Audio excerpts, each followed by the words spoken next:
আগে চেক করো, তারপরে বিশ্বাস করবা, ঠিক কিনা? তাহলে এখন থেকে একটা কিছু শুনলে বিশ্বাস করবেন?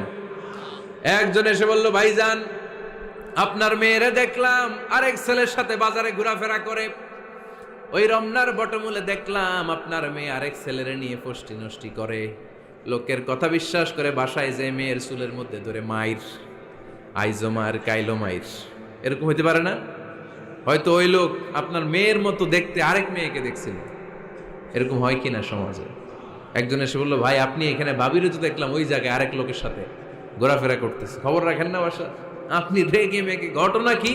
আমার খেয়ে আমার পরে আরেকজনের সাথে, যে এই বাড়িতে যে মায়ের, কোনো কথা নেই। দেখবেন যে ছোট্ট মারামারি থেকে এই ঘটনা অনেক সময় বিচ্ছেদ বা ডিভোর্স পর্যন্ত গড়ায়, ঠিক কিনা? ওই যে শোনা কথায় কান দিচ্ছেন, ফাতাবাইয়ুন, আপনি চেক করেন নাই। হয়তো আপনার স্ত্রীর মতো দেখতে বা আপনার স্ত্রী যে জামা পরে, যে পোশাক পরে, এরকম পোশাক পরে আরেক নারীকে দেখছে, আপনার বউ না এটা। আপনার মেয়ের ব্যাপারে যে তথ্য দিয়েছে এটা সঠিক নয়, সে আপনার মেয়ের মতো আরেকটা মেয়েকে দেখেছে, এসে আপনার কাছে বলে দিছে, আপনি বিশ্বাস করছেন। ভেজাল আছে না নাই? এই ভেজালগুলোকে থামানোর জন্য কোরআনে এই বিধানগুলো নাজিল করেছে কে? তাহলে ফরিদপুরের ভাইয়েরা, সমাজটারে সুন্দর রাখার তথ্য একটা শুনলেই বিশ্বাস করবেন না। সিলে কান নিয়ে গেছে শুনলেই সিলের পিছনে দৌড়, নাকি? কি করবেন? আগে কানে হাত দিয়ে একটু দেখবো কান দুইটা আছে না নাই, তারপরে চিলের পেছনে দৌড়াবো। তাহলে এখন থেকে আমরা তথ্য একটা শুনলে বিশ্বাস করব। তাহলে কি করবেন? বলতে হবে কি করবেন? যাচাই বাছাই, জাস্টিফিকেশন অফ দ্য নিউজ।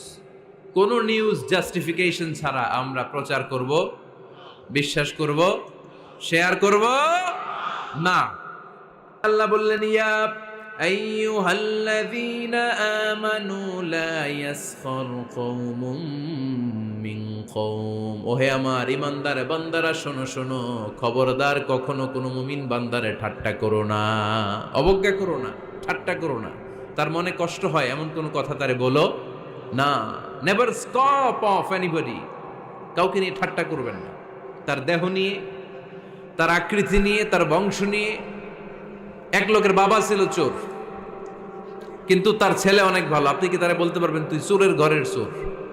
বলতে পারবেন? চুরি করছে বাবা, ওর কি দোষ? কথা বলেন। এগুলো কবিরা গুনাহ। আওয়াজ করে বলেন তো, কি গুনাহ?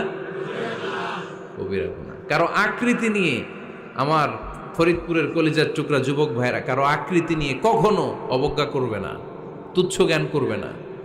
এটা কবিরা গুনাহ, এটা আল্লাহ খুব অপছন্দ করেন। এর কারণ আকৃতিটা আমাদের হাতে নাই। আমাদের কারো নাক লম্বা, কারো খাটো, আমরা কেউ কালো, কেউ সাদা, আমরা কেউ স্মার্ট, কেউ অন্যরকম। তো এই যে আমাদের এক এক ধরনের আকৃতি, এটা কি আমি বানাইছি? আপনি বানাইছেন? দিছে কে? এই জন্য কারো দেহের গঠন নিয়ে যদি আপনি অবজ্ঞা করেন, এটা প্রক্ষান্তরে আপনি স্রষ্টাকে নিয়ে অবজ্ঞা করলেন। কারো দেহের আকৃতি নিয়ে যদি আপনি তুচ্ছ করেন, তাকে তুচ্ছ করেননি, আমার রবকে আপনি তুচ্ছ করেছেন। চিল্লায় বলেন ঠিক কিনা? খবরদার, তুই কালু, তুই লম্বু, তুই মোটু, তুই কানা, তুই রোহিঙ্গা, আছে না নাই? ইদানিং ইদানিং এটা খুব চলে। এই রোহিঙ্গা নামটা আছে না? ফরিদপুরে এগুলো ঢুকে নাই না? আমাদের ওইদিকে দেখি কি অবস্থা, কারোর সাথে কেউ লাগলে কই তুই রোহিঙ্গা। কি আশ্চর্য, এই গালি কবে আসলো? হ্যাঁ, অনেক ধরনের গালি। ঢাকায় আর একটা চলে ফইন্নির ভূত, কি বলে? এই এগুলো আগে শুনি নাই আমরা, রিসেন্ট এগুলো বলা শুরু করছে। ফইন্নির ভূত, রোহিঙ্গা না। এগুলো বলে আপনি কাউকে অবজ্ঞা করতে পারবেন? পারবেন না। খবরদার, এটা কবিরা গুনাহ, এটা ছোট গুনাহ মনে করবেন না। কারণ আকৃতি নিয়ে তুচ্ছ করা যায় না, কারণ আকৃতি দান করেছে কে?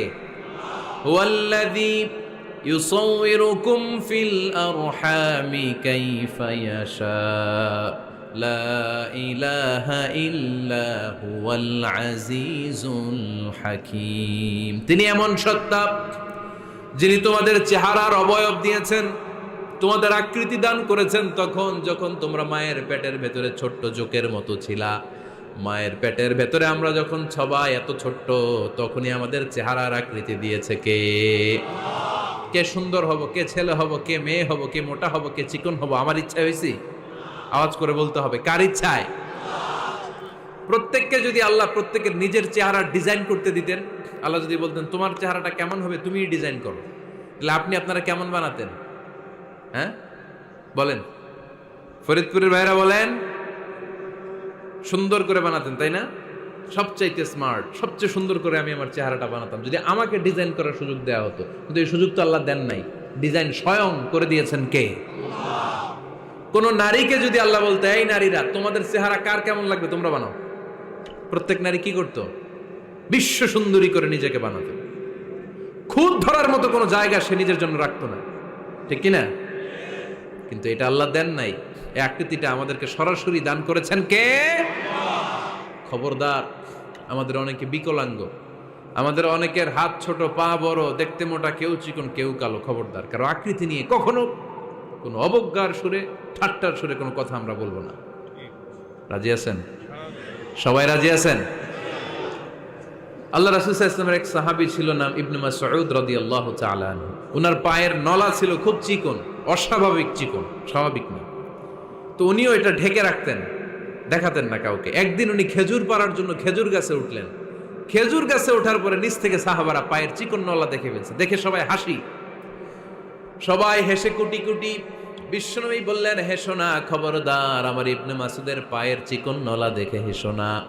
আমার ইবনে মাসুদের এই পায়ের চিকন নলা যদি মিজানের পাল্লায় উঠিয়ে দেয়া হয়, কিয়ামতের দিন উহুদ পাহাড়ের চেয়েও ভারী হয়ে যাবে। খবরদার, আমার ইবনে মাসুদকে আমার আল্লাহ অনেক পছন্দ করে, তার পা চিকন দেখে তাকে তুচ্ছ করো না। আল্লাহর হাবিব সাল্লাল্লাহু আলাইহি ইসলামের 11 জন স্ত্রীর মধ্য থেকে একজন স্ত্রী ছিলেন একজন স্থূল আকৃতির, অবিসিটি ছিল, একটু মোটা। ওনার নাম ছিল সাফিয়া রাদিয়াল্লাহু তাআলা আনহা। আম্মা জান আয়েশার সাথে একবার সাফিয়ার ঝগড়া। নবীদের বউদের মাঝে মাঝে মাঝে ঝগড়া হতো, তবে সেটা হতো মধুর ঝগড়া। সুবহানাল্লাহ পড়েন। আম্মা জান আয়েশা রাদিয়াল্লাহু তাআলা আনহার বাসায় একদিন বিশ্বনবী বসা ছিলেন। আরেকজন স্ত্রী, বিশ্বনবীর আরেকজন স্ত্রী রান্না করে কিছু খাবার আম্মা জান আয়েশার ঘরে পাঠিয়েছেন।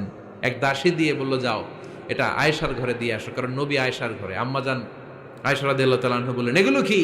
ওই দাসী বলে, তরকারি। কে দিছে? অমুক স্ত্রী। কেন দিয়েছে? আমি কি রান্না করতে পারি না? তোমরা রান্না তোমরা খাও।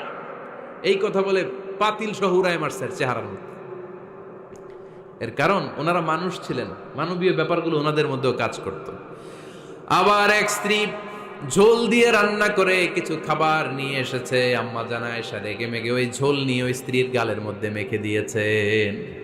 বিশ্বনবীর আরেক বউয়ের গালের মধ্যে ওই ঝোল লাগাই দিচ্ছে। এবার ওই স্ত্রী বিশ্বনবীর কাছে যেয়ে বলে, ইয়া রাসূলুল্লাহ, দেখেন আয়েশারে আপনি বেশি আদর করেন তো, দেখেন কি করে আমাদের সাথে। এই যে আমাদের গালের মধ্যে ঝোল মাখাই একেবারে মেকআপ বানাই দিচ্ছে। বিষ্ণু ইসা ইসলাম বললেন, তাই আয়েশাকে ডাকো। আম্মা জান আয়েশা রাদিয়াল্লাহু তাআলা আনহা আসলেন। আল্লাহ রাসূল সাল্লাল্লাহু আলাইহি ওয়াসাল্লাম বললেন, তুমি কি আমার এই স্ত্রীর সাথে এমন আচরণ করেছো? আম্মা জান আয়েশা বললেন, করেছি। কেন? আম্মা জান আয়েশা বললেন, তখন মেজাজটা গরম ছিল, এখন বুঝতে পারতেছে আসলে এই কাজটা করা ঠিক হয় নাই। এবার বিশ্বনবী বিচার করবেন। বিশ্বনবী বললেন, আল কিসাস, যেমন করা হয়েছে বিচার হবে তেমন। তোমার গালে যেমনি ঝোল লাগাই দিছে, তুমি একটু ঝোল নিয়ে আয়েশার গালে লাগাই দাও। সুবহানাল্লাহ পড়বেন না? ওই স্ত্রীও কিছু ঝোল নিয়ে আম্মা জান আয়েশার গালে লাগাই দিল। এখন দুইজনে হাসতেছে, বিশ্বনবীও হাসলেন, আরশের উপর থেকে খুশি হয়ে গেলেন কে? তো স্ত্রীদের মধ্যে মাঝে মাঝে এটা ঘটতো। সাফিয়া রাদিয়াল্লাহু তাআলা আনহা ছিলেন একটু মোটা। আম্মা জান আয়েশা বললেন, ইয়া রাসূলুল্লাহ, দেখেন আপনার মুটি বউ, আপনার মুটকি বউ, এই মুটি বউ বলে একদিন একটা গালির মতো দিয়ে ফেলছে। আল্লাহ রাসূল সাল্লাল্লাহু আলাইহি ওয়াসাল্লাম রেগে গেলেন, বললেন, আয়েশা এটা কেমন কথা তুমি বললা মুটি? আমার সাফিয়ারে তুমি মুটি বলে গালে দিলা রে আয়েশা। ইয়া আয়েশা লাকাদ কুলতি লা কালিমা লাউ মুজিজাত বিমাইল বাহরি লামাজাজাতহু। এমন একটা মন্তব্য তুমি সাফিয়ার ব্যাপারে করে ফেলেছো রে আয়েশা, এই কথাটা যদি সাগরের নীল পানির মধ্যে ছেড়ে দেয়া হয়, এই কথার পঙ্কিলতার কারণে, এই কথার কর্দমাক্ততার কারণে, এই কথার পঙ্কিলতার কারণে সাগরের সব পানিগুলো মুহূর্তের মধ্যে কালো হয়ে যাবে। এই কথাটা সাগরে ফেলে দিলে সাগরের নীল পানি পুরোটা কালো হয়ে যাবে। আয়েশা, খবরদার, কাউকে তুচ্ছ করে অবজ্ঞা করে কখনো কিছু বলা যাবে না। এই জিহ্বাটা এটা ভয়ঙ্কর একটা অঙ্গ। বেশিরভাগ পাপ এই জিহ্বা দিয়ে হয়। কি দিয়ে হয়? এই জন্য সাহাবারা জিহ্বা ধরে মাঝে মাঝে জিহ্বার মধ্যে ব্যাত মারতেন। আর বলতেন জিহ্বা তোর জন্য আমি আটকে যাব কিয়ামতের দিন। আমলিক আলাইকা লিসানাক, নিজের জিহ্বার মালিক নিজে হন। আপনার জিহ্বার মালিক যেন শয়তান না হয়ে যায়। জিহ্বা আপনার, শয়তানের ভাষায় আপনি কথা বলেন কেন? খবরদার, প্রতিটা কমেন্ট, প্রতিটা কথা, প্রতিটা মন্তব্য, এগুলোর ব্যাপারে কিয়ামতের দিন পাই টু পাই করে আপনার কাছে আল্লাহর সুপ্রিম কোর্টের কাঠগড়ায় দাঁড় করিয়ে আপনারা জিজ্ঞেস করবে কে? এজন্য বিশ্বনবী বলছেন মাইয়াদমানলি মা বাইনা লিহিয়াইহি ওয়া মা বাইনা রিজলাইহি আদমান লাহুল জান্নাহ। আমার কোন উম্মত যদি দুইটা অঙ্গের গ্যারান্টি আমারে দেয়, আমি আমার উম্মতকে জান্নাতের গ্যারান্টি দেব। দুইটা অঙ্গের, একটা হলো জিহ্বা আর একটা লজ্জাস্থান। দুই চোয়ালের মাঝে যা থাকে লিজ্জা জিহ্বা, আর দুই পায়ের মাঝখানে যা থাকে লজ্জাস্থান। এই দুইটা অঙ্গের গ্যারান্টি যদি বিশ্বনবীকে আপনি দেন যে নবী জিহ্বা আর লজ্জাস্থান এই দুইটা অঙ্গের কোনো পাপ আমি করব না, নবী বলে আমি দুনিয়ায় তোমার জান্নাতের গ্যারান্টি দিলাম। এজন্য জিহ্বাটারে সামলান, যা মনে চায় বললেন না। খবর আছে না নাই? খবর আছে। মা ইয়ালফিযু মিন কাউলিন ইল্লা লাদাইহি রাকীবুন আতীদ। যা মুখ দিয়ে বের হয় লিখে রাখার জন্য দুইজন ফেরেশতা রেডি করে রেখেছে কে? চিল্লায় বলেন। যতদিন আমরা বেঁচে থাকবো ততদিন থাকবে আমাদের কাঁধে। আমরা মরে যাবো, এই ফেরেশতারা উড়াল দিবে, ঠিক কিনা? দুই কান্দে জি ছিল যে তোমার দুইজনা পাহারা, তোমারে একলা থইয়া পালাইছে তাহারা। তোমার আটকুঠুরি নয় দরজা বন্ধ এবার হলো রে হলো। মুখে আল্লাহ রসুল সবে বলো, ও মুখে আল্লাহ রসুল সবে বলো। দুয়ারে আইসাছে পালকি নাই হরি গাও তোলো রে তোলো। মুখে আল্লাহ রসুল সবে বলো, ঠিক না? এজন্য সাবধান। আমলিক আলাইকা লিসানাক, নিজের জিহ্বার মালিক নিজে হন। মন যা চায় মুমিন তখন ইচ্ছা মতো মন মতো কোনো মন্তব্য ছুটতে পারে না। বিশ্বাসী বলে যদি নিজেকে দাবি করে, নিজের জিহ্বার মালিক নিজে থাকার দরকার আছে না নাই?